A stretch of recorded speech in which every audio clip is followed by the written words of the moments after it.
These are called the yoga tune-up balls. I started using these in practice, geez, a long time ago when one of my really good friends who's a physical therapist introduced them to me. And when I say they were a game changer, I don't just say that. It's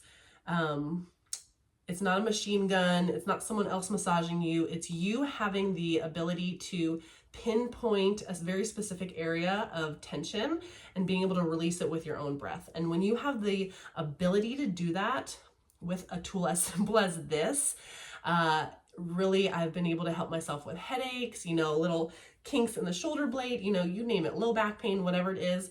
These little guys have gotten me out of so much trouble without having to call and make an appointment for a massage or an adjustment. And they've lasted a really long time. I've only had this pair. They're starting to get a little squishy, but it's been years, you guys. I want to say at least my daughter is 4, 5, maybe 6 years old, and they're pretty inexpensive. So I love my yoga tune-up balls. You can also use 2 lacrosse balls in a sock. It doesn't matter what form, but this is the essence of what we want. And I'm going to show you my entire spine routine that I do with these, so that it's just like, this is what I do to keep myself feeling good unless I have an issue, and then I'm going to go work a specific spots. Okay. So I always work with these on the floor. The floor I'm on now is obviously a carpet, but you can do it on hardwood. Just know that it's going to feel a little bit harder because it's the hardwood. So I like to start on my low back. And so you can see this is where my pants are, which is right where my sacrum is. If you find in your low back, you have these 2 little balls, that's your SI joint. You're going to start there at the top of your sacrum, and we're going to work our way up the spine using these 2 little balls. So let me show you. Each ball will be on one side of the spine. So you can feel the bone in your back, that's your spine. Then you're gonna put 1 ball on one side and 1 on the other. And since there's an area in between, your bones will go in between the bones, in between the balls. If a ball is on the bone, you'll feel it. It will not feel good, okay? So letting you know, those don't feel good. You want your spine in between the balls, so the balls are working your paraspinals alongside. So I like to get set up on the floor here, and I do not have a preference of tailbone tucked versus not tucked. This is really just to release and let your body sink into the balls, okay? There will be a point where we're going to be tucking and untucking, but I have the balls right at that sacrum, and I'm just releasing and letting my body sink over them, okay? So that's step 1. I feel more on my left. I note that maybe I'm going to tilt my hips a little bit. So meaning I'm just going to put more pressure on that left side and take a few breaths here.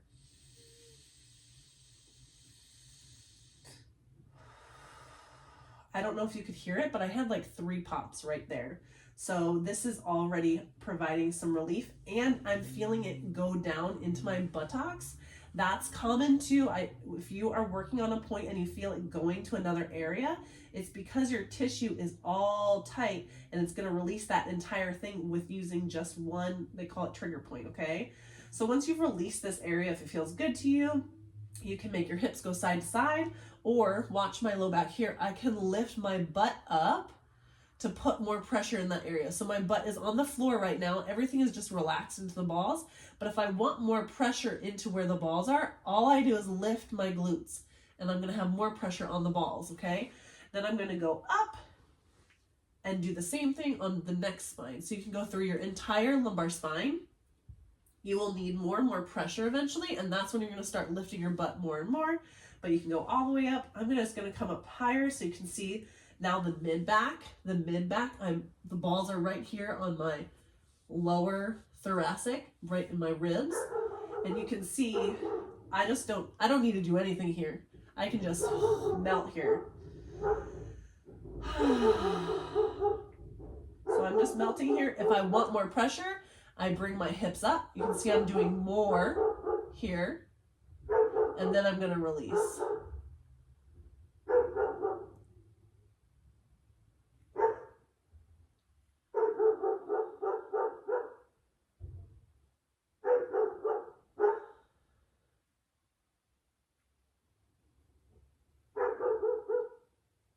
You can go through your whole thoracic spine like that. Oh, shit.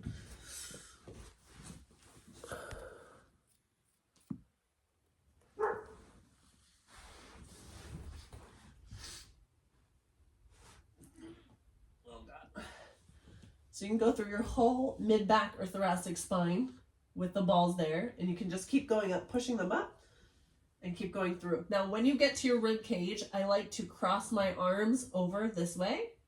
And if I need more pressure, then I move my arms up and down and side to side. I will tell you, my thoracic, my rib cage area is extremely sensitive. I will cry.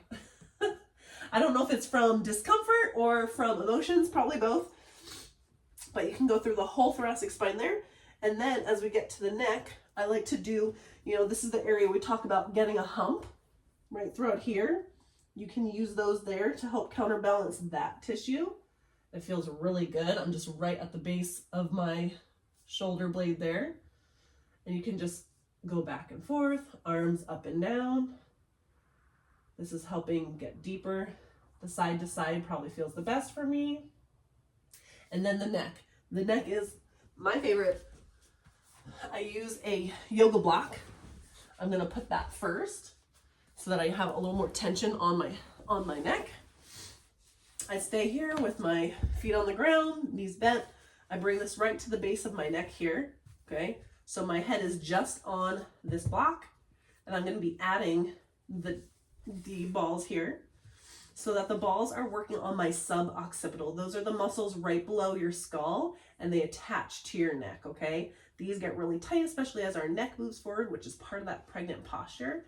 But as I have the balls here, I can just lay here and let it melt in. You'll probably feel a couple of hot points here, and I'm just saying no, moving my head left to right, saying no, no, and then I find a point and breathe.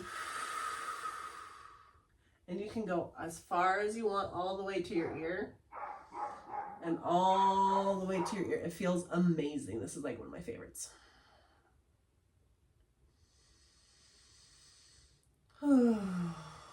So good.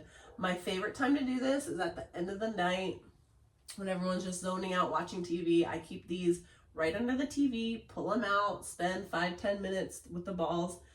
When I say game changer, I mean it. This is like the people, anyone I took care of, whether they're pregnant or not, using the balls, they'd come in and say, oh my gosh, the pain I'm having is so much better. I'm using the balls. And I'm like, oh, great. I don't have to see you as much, which is a good thing in the long run. So those are a great tool to have. And there are so many more ways you can use these. There is a YouTube channel that I will link below that they teach you how to use these balls in so many other ways that I don't even know. So check that out. And like I said, these are just an amazing resource to have. One more tip is I like to put them in my car, and I'll put them in the low back. So it kind of puts pressure on my low back, but you can throw them in a purse, you can travel with them. They're seriously amazing. So hopefully you guys get to use those, and you can let me know how they work out for you.